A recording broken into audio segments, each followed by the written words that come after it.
So one of the biggest problems that I'm seeing with dashing right now is fraud. And the biggest part of that fraud is the dashers themselves. It seems that a big problem going on right now is that the dashers will show up and say, I have an order for Watkins, because they already saw it on the phone when the order popped up, or they'll say something to get the order moving along in their direction. And then what they do is, if the merchant's not paying any attention, they just grab the bag and go. Some of them, the merchant says things like, well, I want to see a screen of this and I want to see a screen of that.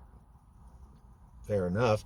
But the problem is that they can just show you a map of anything. They just have it right there on their phone ready to go. You need to see them go through the steps, every one of them, because they can fake screens for you. I could make screenshots to show the merchants and they wouldn't have a clue. That's the only way.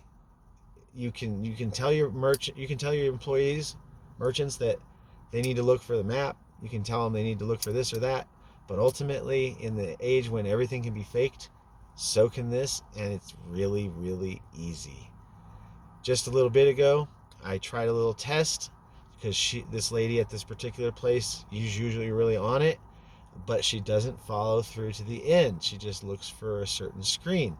So sure enough, it got to the point where I was getting ready to leave, and I turned back to her and I said, hey ma'am, I just want to let you know I can still back out of this order. And I showed her how.